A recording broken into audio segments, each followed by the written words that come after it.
and welcome back to the Whoniverse Show. Coming up in a packed episode this month, we look back at the return of classic companions into New Who. I'll be joined by the fabulous Bonnie Langford, who played the legendary Mel Bush. Tia goes on a trip to Escape Hunt, meeting Janet Fielding to talk all things Tegan. I'll also be joined by Myles Taylor and Jasmine Bayes to talk about the 11th Doctor's latest adventures on Big Finish. Sadie Miller and I take a special look back at School Reunion in episode Spotlight, which featured the first appearance of a classic companion in New Who. We also have an extra special circuit breaker announcement. And as ever, we'll take a look at some of your fabulous creations. To celebrate 20 years since the iconic School Reunion and the return of Elisabeth Sladen's Sarah Jane Smith, her daughter Sadie Miller joins me in the studio for episode Spotlight. Thank you so much for joining us. Oh, thanks so much for having me, thank you. So it's been 20 years since School Reunion.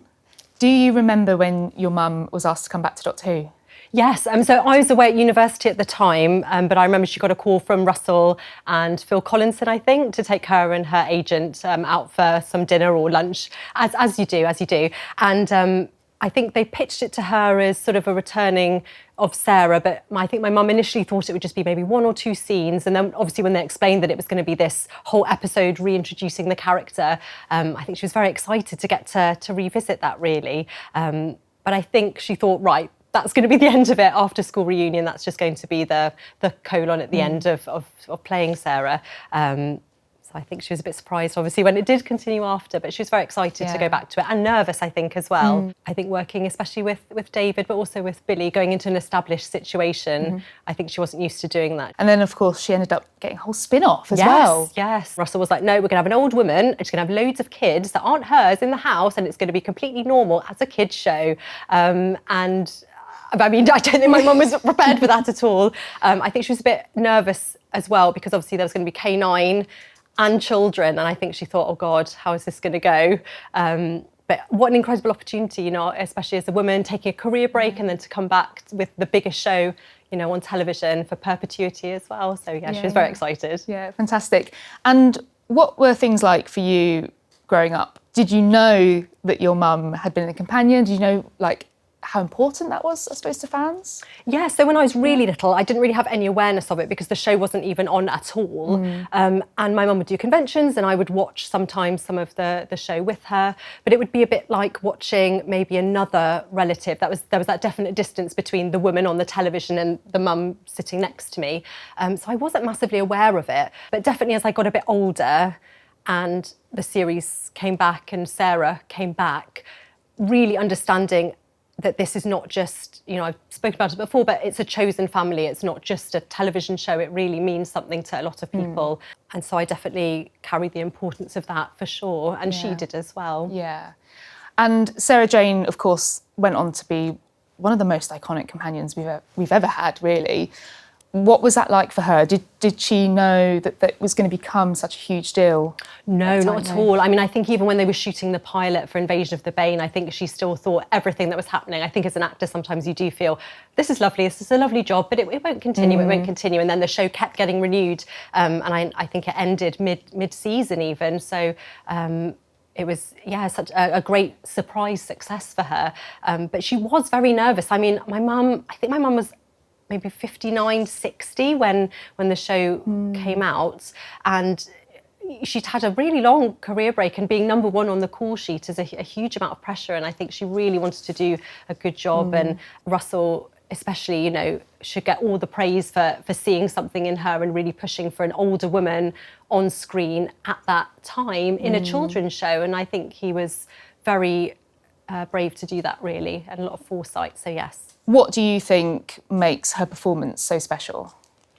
I think with Sarah, she was really allowed to toe the line between a lot of things. So she was allowed to scream and be very feminine and very conventional in her femininity, but she was also strong. So she would be afraid, but she would also be brave. And I think she was very lucky as well with her doctors, I think, having that older professor in John Pertwee with a younger companion, having that teacher-pupil relationship, and then going on to have the relationship with Tom, where it was more best friends together, and obviously Unit and Harry coming in. I think she was allowed to do a lot of things as the character, even in the classic series as well, that ticked a lot of boxes, I think, for what fans enjoy of the show. Going back to School Reunion, so obviously Sarah meets the 10th Doctor and Rose. And initially it's not, Rose especially isn't very pleased at the fact that the Doctor's had other companions. What are your highlights in terms of like moments from school reunion? Yes, I mean, I think it's a lovely balance, really, the way that they meet and they're not really sure of each other, but then at the end they have that camaraderie together. I remember my mum telling me that there's a scene where they have to laugh at the Doctor, and I think David came in wearing like a moustache or something silly, so their reaction is genuine. But also with Anthony Head as the villain, he does such a great job. He's such a nice person, but so naturally scary and creepy with the Krillitane. So of course we've got one of the stars of the show. We've got K9, and this is actually the screen used prop that was used in that episode. I love the K9 and Company theme tune. I love that. It's so good. I mean, I also love that K9 and Company, the jogging with her little sort of sweater on, and then her sort of side ponytail with her glass of wine on the typewriter. I think so is excellent. Great. So after School Reunion was aired, firstly, could you tell me what your impression of it was? And then what was the reception like in terms of your mum's friends or even just the fandom?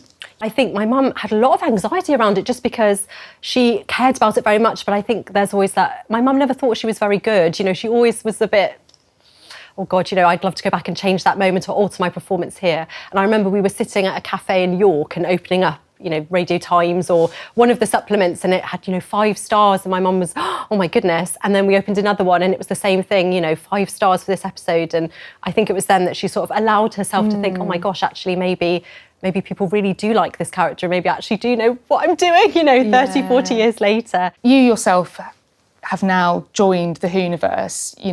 You do the convention circuit, you're doing Big Finish. What has it been like to step into your mum's shoes, I suppose? Yeah, I mean, it's been lovely. It's been quite a nice way to reconnect with my mum, and also just deepened my understanding, as we were talking about earlier, about the importance of the show and people's connection to it, and that's been really lovely. But Big Finish are a great company to work for. It's really like being in a repertory company, and you get to have the regular actors that you work with all the time, and then really great guest actors as well. So it's really, really lovely. Thank you so much for joining us and talking about your lovely mum and looking back at School Reunion with us. Thank you so much for having me. Thank you. Now, I have some more news to bring you from elsewhere in the Whoniverse. Doctor Who Circuit Breaker is officially launching this June, and at the centre of it is the mysterious Fugitive Doctor, played by Jo Martin. The Doctor is drawn into a crisis involving a strange energy signature surrounding a series of objects inside UNIT's Black Archive.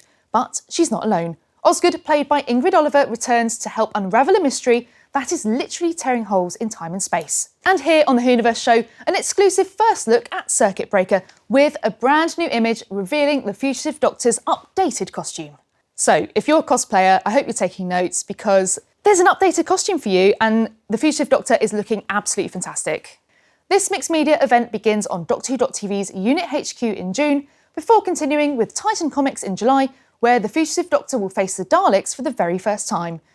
From there, the adventure expands across Doctor Who magazine, audiobooks, the mobile game Lost in Time, novels, and a 2-part Big Finish finale, making up a total of 12 interconnected stories. You can see all the release dates and titles on the Doctor Who website now. And that's not all. Tia sat down with Jo Martin to talk about that new look and tease what surprises lie ahead in Circuit Breaker. To see more of Tia's chat with the Fugitive Doctor, check out the channel next week. Now, as part of Tia's quest to learn all things companion, who better to guide her through than the wonderful Janet Fielding, aka Tegan? Let's see how they got on. I'm here at Escape Hunt for a very exciting escape room. Now, it's called A Dalek Awakens, but of course it's a team sport. I can't do it on my own, so I've got a friend, and I'm running late, a companion, if you will. I am so sorry, I'm very late. Tia, darling, lesson number 1, being a companion, be on time. So sorry, I apologise. Should we go into the escape room? Okay. Okay, I'm terrified. Oh, I'm nervous. You humans think you can outwit the Daleks. You will be exterminated. Do we have to go inside? I'm delegating to you. To crawl in here? Yeah. Okay, no Dalek noises. So I'm on a quest to understand what it takes to be an iconic companion, and I believe that Tegan is one of the most iconic companions that we've had across these decades of Doctor Who. So what would be your sort of top tip on being such a memorable companion? I know what people seem to like, and that is bossiness, actually, and calling the Doctor out on things. I think there's just got to be a definite personality there. Yeah. A very definite person and distinct personality. What was it like, sort of, your first day as Tegan stepping into it? Because it's such an established show at that point. And as you said, people have these perceptions of what it is to watch Doctor Who. So to set foot into it, it must have been quite terrifying. A lot. Yeah, it was absolutely terrifying. And also it was really my first proper telly. I mean, I had a couple of lines in a Hammer Horror and that was it.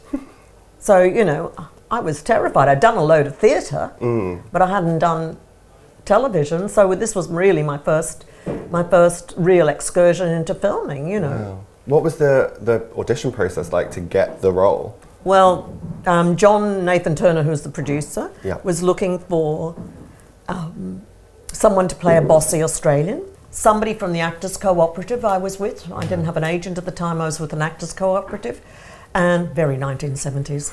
And somebody in the cooperative wrote him a letter saying, you want somebody to play a bossy Australian. They don't come much bossier than this one.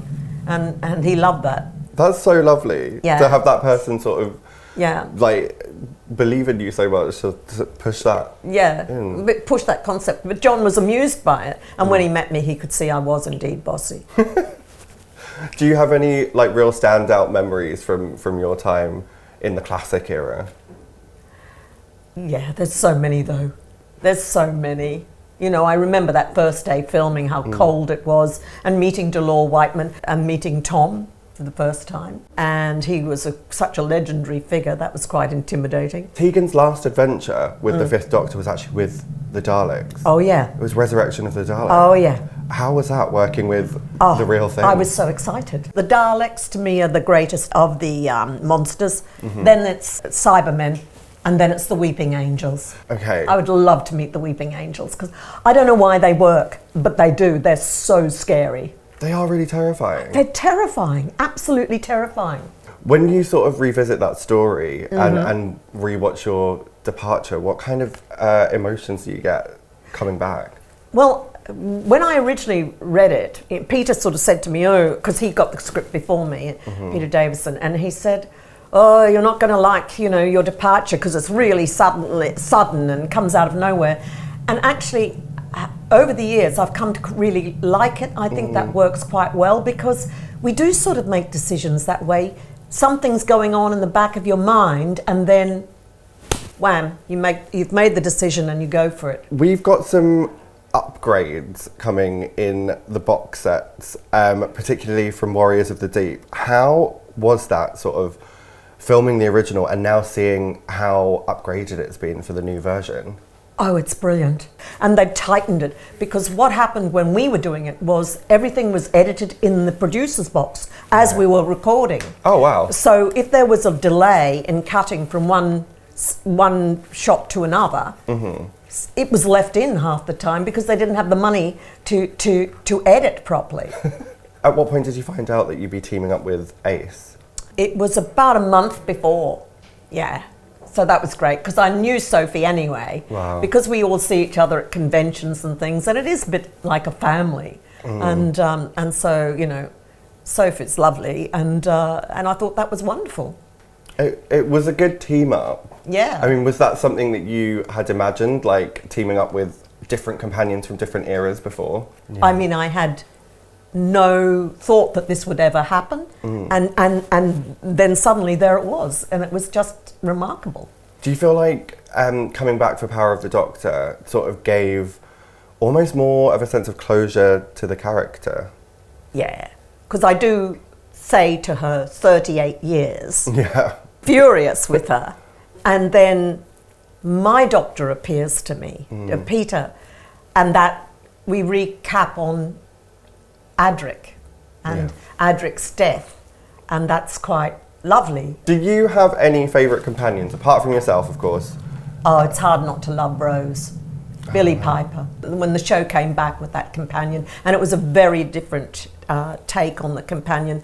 We were adjuncts more, whereas the companions now are very central to how the show functions and how the plot functions, and in a way that I don't think we were. Okay, final question. What makes you the most proud of your time as Tegan on Doctor Who? It's the fact that you're a treasured part of people's childhood.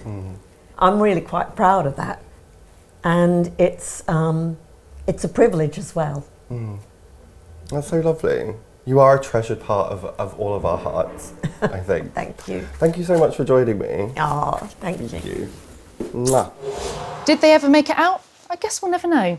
In the spirit of meeting with former companions this week, we have another one for you. Joining me in the Whoniverse studio is Bonnie Langford. Hello. So nice to have you here. And we've got company. I brought my friend.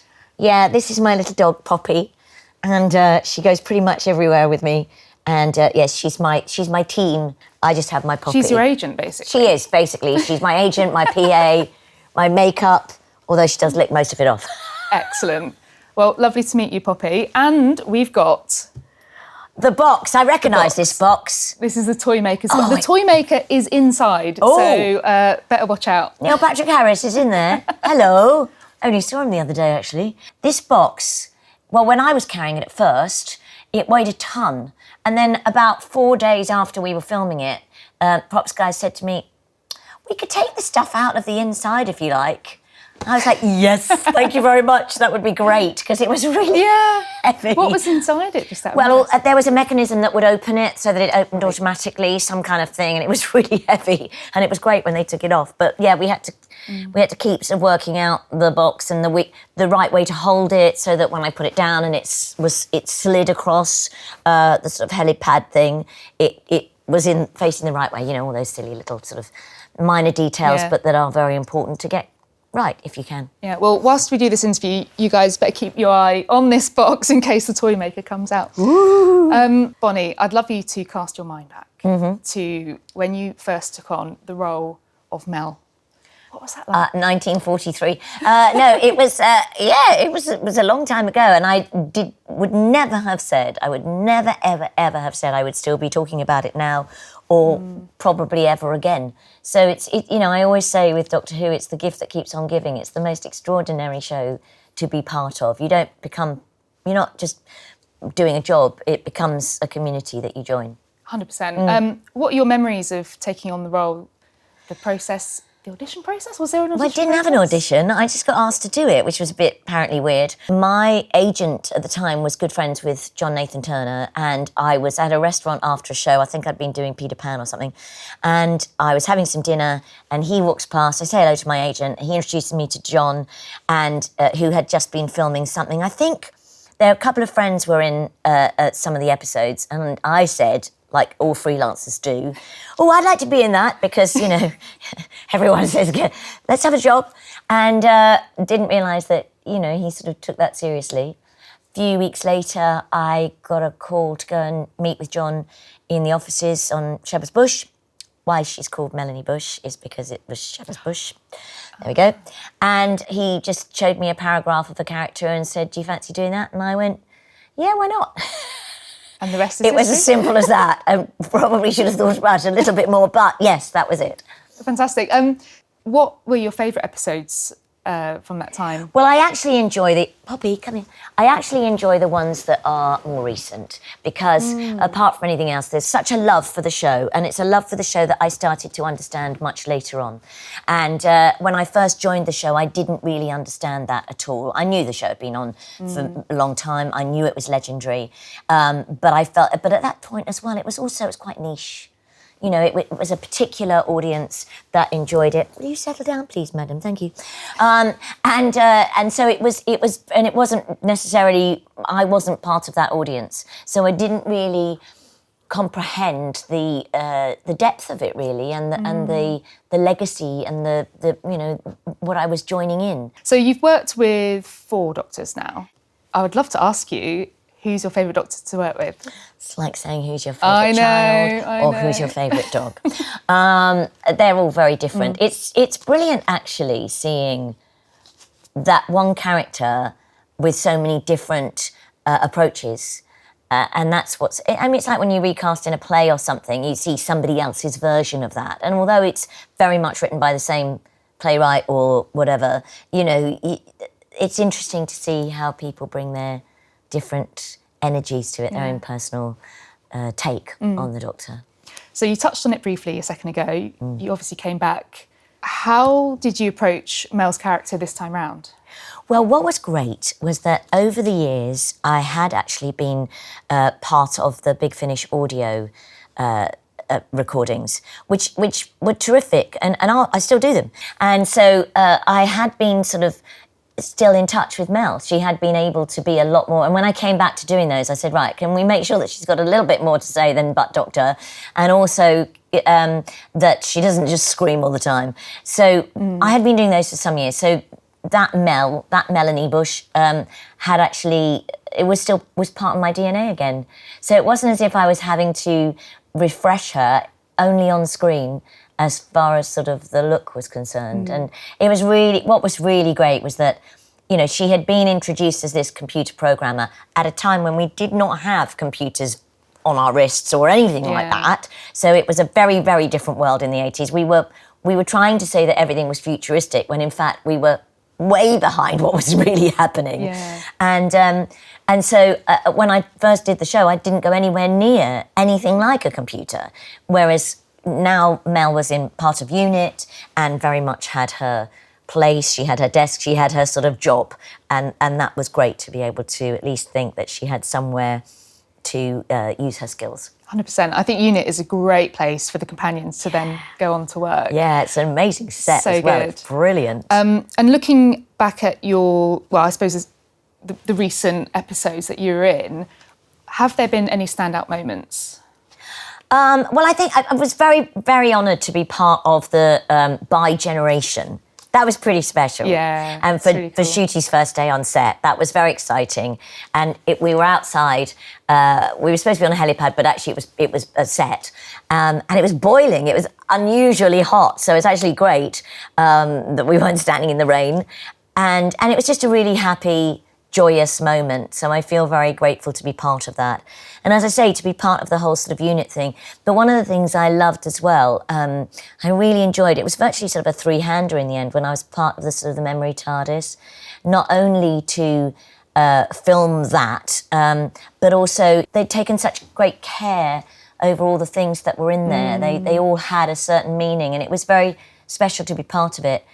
And then I loved the fact that I got to sort of be taken over by Sutek and have those prosthetics. I don't think I would have wanted to do that when I first started as Mel. Oh, interesting. Just as an actor, everything had to be lovely and pretty and nice. And so to be able to develop that and sort of to be taken over by this creature with these prosthetics, I really enjoyed that. On the theme, I suppose, of great villains in Doctor Who, I'd love to ask, what's been your favourite monster to work with? Oh, I don't know. I mean, the worst was probably my first one, which I think was a test. Honestly, I think it was a test, which I probably failed, were the vervoids. It's like, and I tried so hard. I was so earnest. I tried so hard, but we did get the giggles so many times because all the people that were in those vervoid costumes were people that I knew. Right. So then when they put those costumes on and they did the heavy breathing and started walking around very slowly and then had to lift me up, there was myself and Honor Blackman. I think there was a scene we actually probably tried to do about 40 times and just could not do it without giggling. So that was my worst. My best, Sutek, well, I mean, the Sutek that we saw was basically a sort of a light or a tennis ball on a stick, but the fact that they can do so much more now is brilliant. It's really cool. Are there any monsters that you wish you could have faced? Well, actually, to be honest, who wouldn't like to face those guys behind you? I hate to tell you, but there's one behind you. It's behind you. I'd love to do a Dalek story and maybe a Cyberman story, just because they're so iconic. Yes. You know, you just think, oh, you got to do it. To sum up, what does Mel mean to you? she's been with me a long time. And so it takes me back to a different version of myself, I suppose, as well. And also, as far as connecting with so many people around the world, it's wonderful. It's absolutely wonderful. It means a lot, more than I ever expected. Oh. So I've actually got some fan questions for you. Are Great. you ready? Yeah, I think so. It might not be, but let's see. So firstly, what's the best thing that's come out of working on Doctor Who for you?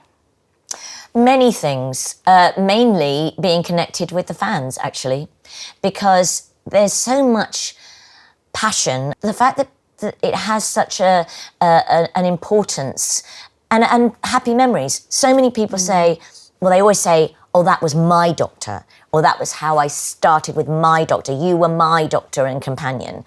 And whether or not you're their favourite or not, it takes them back to a place in their lives where they have happy memories or memories of a person they used to watch the show with. And that is actually a real privilege. So the second question is, what is it like working on the show compared to the 80s, especially character-wise? Well, the first thing I would say is that, and this isn't character-wise, the budget is 5 times as much as we ever had at the old Beeb. And also the fact that everyone connected with the show, it does feel that they are invested, that they have an actual love for the show. They know so much about it, particularly Russell. I mean, he has such a history in his head of even the tiniest things, which of course really matters. And as an actor, that's actually beautiful, because you feel that you're saying things that have a lot more meaning than just what we're going to do now. And it's written very beautifully. Also, for Mel, as a character, she suddenly had a lot more that she could contribute, that really would make a difference. She wasn't just being someone who'd just run off, get in the way, create a diversion, be the B story. I do feel that both as an actor and a human being, I feel more comfortable to be able to actually just be and not act. And there was so much more that I could get connected with. Nice. Another question for you. What is your favourite memory or story from behind the scenes? Well, there are many. I mean, I think one of them as well is I got to work with Kate O'Mara, who played the Rani originally, and she got me to do all that. So she had to actually impersonate me as Mel. And so she got me to say all those lines as me, and she just copied me.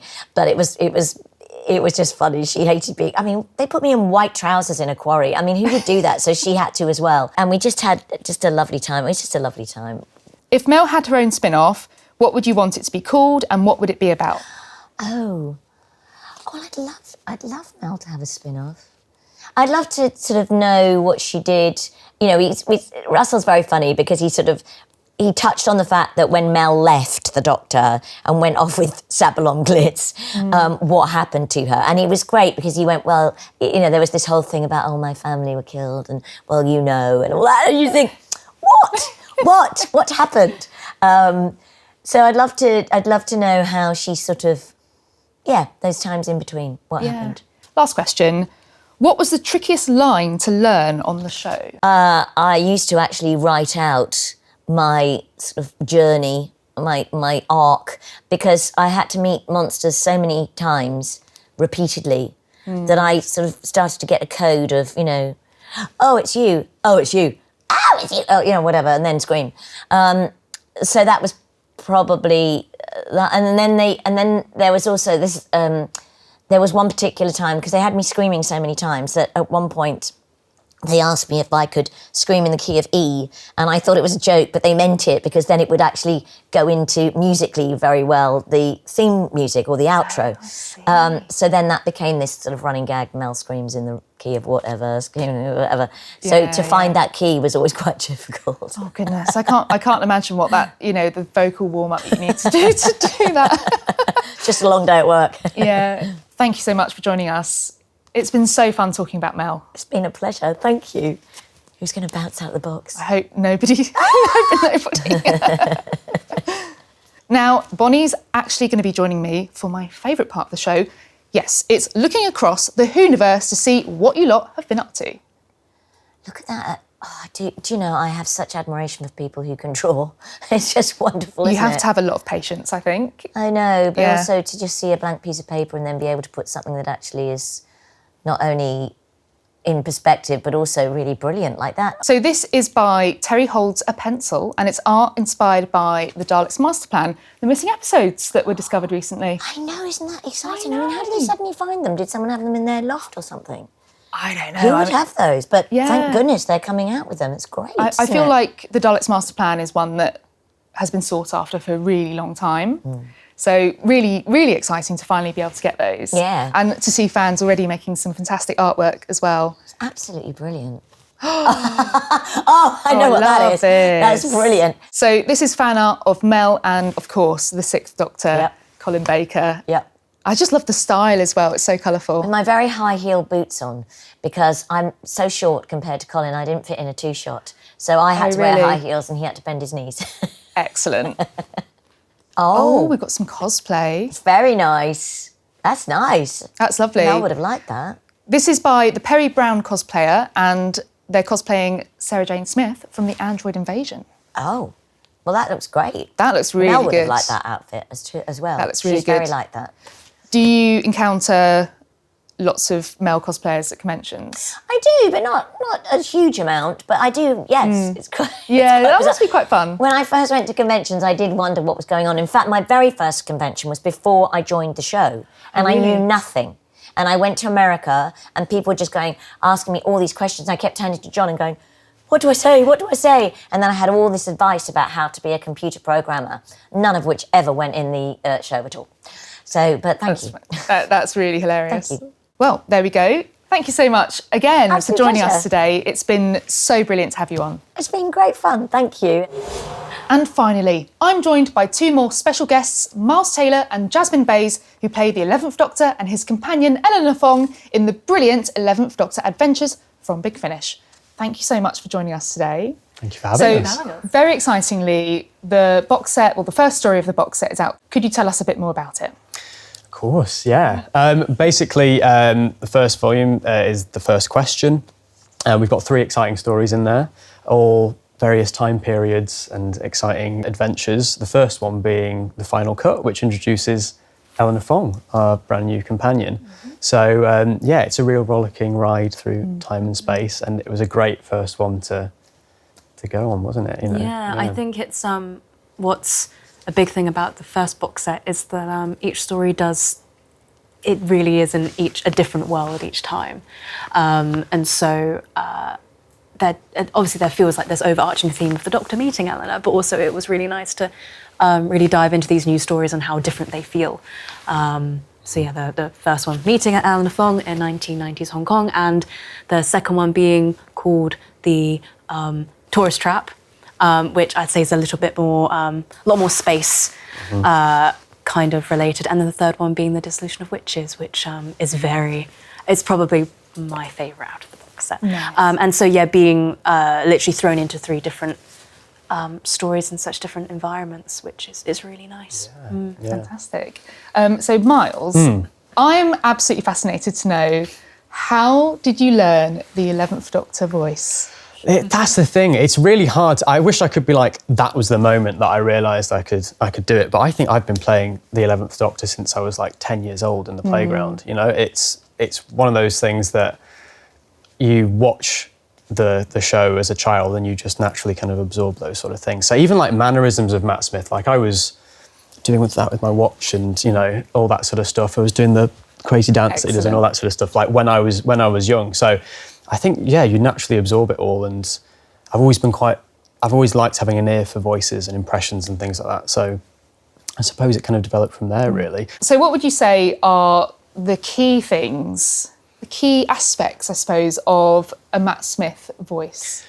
It's an interesting one because Matt Smith's performance is kind of, it's a real dichotomy. He's both very rock and roll, but also incredibly like nerdy and geeky. So like he sort of meshes those two together. Like I always pinpoint like the moment in, and we're getting niche already, the wedding of River Song, when he's trying to get Amy and Rory back together in this parallel world, and sort of goes up to Rory and is like, you know, she said that you're a Mr. Hottiness and she'd like to take you out for texting and scones. And I think that's just like, that's just the alien, like that's such an alien thing to say and to do. So kind of picking up on that and absorbing those kind of moments and the different shades of his performance as well. Like when the 11th Doctor is very angry, he'll often be a lot more quiet, and you know that things are bad when he goes gravelly and a bit quieter. But then he's also going a bit more like, oh, excited when it's all those exciting moments and wibbly wobbly things. So kind of picking up those sort of shades of his performance and kind of peppering those through our stories has been really fun to kind of try and bring out that 11th Doctor and make people feel like they're back in that era. Yeah. That was really impressive. Thank you. I'll have to get practicing in front of the mirror. Like, so good. And going into the recording, is there anything that you've personally brought to the character of the 11th Doctor? I don't know. I mean, I think that it's kind of sort of just what happens in the moment, really, because I think that Matt's performance has a degree of chaos and unpredictability. So kind of to add a bit of my own of that in the studio and try and surprise myself with what take on a line comes out, or indeed if it's the right words, if I'm reading the script properly. So, Jasmine, you've come into this as a brand new companion for the 11th Doctor. Could you tell us a bit more about Eleanor Fong? Sure. Without giving too much away, we meet Eleanor Fong in 1990s Hong Kong. She is the CEO of Fong Enterprises. She's very astute. She's very businesswoman, but also aware how she's had to knock through many glass ceilings to get where she is. She likes being the last word in the room and the strongest person in the room. How much of that is facade, we don't know, but we also explore that a little bit in the episodes. Because she's grown up around this kind of environment where she has to prove herself, there's this kind of part of her that seeks adventure, and whether that's taking control of an adventure or taking lead, I think she just wants to be part of something that is outside maybe the four walls of an office. From the outset, you may think that she's slightly more of an antagonist rather than a companion. But obviously, as we develop and as you listen along, you realise that there's maybe a glass ceiling that's kind of hoping to break out within her, and that actually a lot of it is a mask. Yes. Are there any standout moments from the recording process or the stories themselves that you could talk about? Yeah, I mean, there's a lot of exciting stuff. I mean, for one thing, in episode 2, we go to Space Florida, which is a sort of a long kind of awaited thing after hearing it fleetingly and the Big Bang. So it's nice to finally experience that environment and the automatic sand and the creepiness of it as well. It's quite a creepy episode, that one, if what happens with that. The third episode, The Decision of Witches, is definitely my favourite, and I think it's because it's inspired from I did the Crucible at school and studied it along with so many other people who did. A memorable part was probably listening to this guy for the first time, and just being in a recording studio. And obviously we did a read together for the audition, and you hear it then, but when you're in audition mode, you hear it, but you don't quite. You're kind of locked in and praying that you get the job. But when you're in the studio, you're a lot more relaxed. And as soon as we started going, I just remember I had my headphones on and I looked at Nicholas Briggs, our director, and I just remember going, you could close your eyes and literally, Matt Smith was in the room and it was amazing. That will be a core memory for me on this job. Yeah, that's really cool. Yeah. Listening to Myles do his thing. And now you're a companion yourself. I feel like it's only right for me to ask, who's your favourite companion? Oh, I have 2 that stick out, and I think it's got a lot to do with maybe the age I was at that time. But yeah, Rose Tyler, because that was the first companion that I saw and really engaged with. But I'd say just kind of from the basics of being young and understanding and watching something, you weren't really trying to follow plot, or you weren't trying to follow emotions throughout the episode when you're that young, but she stuck out as being really cool, and the teamwork that she has, and also the heartbreaking moments that she has as well were very formative in those years. Yes. But I'm also torn between her and Clara. I love Clara, and I think that's because I reached an older age where I could follow it emotionally a little bit more, and I could follow the ideas of death and sacrifice and those kind of deeper emotions a little bit more, and so you know, and then I remember going back and watching some of Rose Tide's episodes and being like, oh yeah, that was there all that time. I just didn't have maybe the emotional maturity to engage with it. So yeah, I'd say that those two, for it turns out the same reasons, but just the way I could engage with it as being young and then a little bit older. Before we wrap up, I'd love to ask you if you could tease the next story, which is coming out. I believe it's got the Judoon in it, which is really exciting. What can you tell us? So yeah, volume 2 is called Hidden in Plain Sight. And yeah, we're up against the Judoon, which is, as people who grew up watching that era on TV, you know, that was fantastic. Hearing Nick Briggs doing that voice, it was just, that was really cool. As another core memory moment. Yeah. What's that like in real life? He does it. There's no modulation or anything like that. He just does it. Yeah. You know? Like any vocal warm-ups, any lemon and ginger that day? No, nothing. Just does it. In fact, he called for lunch one day in the Judoon voice. Yeah, he did. Just cut for lunch at the Judoon. So no, that's really going to be exciting for people to hear that one. There's some really fun episodes coming up in that second set. Yeah, and if my memory serves me well, that the second set of them, as opposed to the first one where I said that they're kind of, I wouldn't say standalone, but they are standalone stories within different areas of time and space. I'd say the second part has more of an overarching theme. Yeah. There's a continuation of a story throughout it. With which a is, good few surprises in there as well. Yeah, and that's nice to work with because it also means like for an acting and a character development, it just means that you can really chime into that kind of medium of performance in terms of how you grow throughout 3 episodes as opposed to kind of a story within 1, 2, and 3, which was really fun to work with. Yeah. Fantastic. Can't wait to listen to it. Yeah. Thank you so much for joining us today. Thank you. Thank you for having us. So that brings us to the end of another month on the Whoniverse Show. Thanks again to Janet for showing Tia the ropes in the Doctor Who escape room. Thanks to Sadie for joining me in episode Spotlight, to Bonnie for taking a trip down memory lane, and to Myles and Jasmine for giving us all of the intel on the 11th Doctor's adventures for Big Finish. And as ever, keep your eyes on the Doctor Who Instagram page for your chance to submit questions for future guests. And of course, don't forget to subscribe to the official Doctor Who YouTube channel.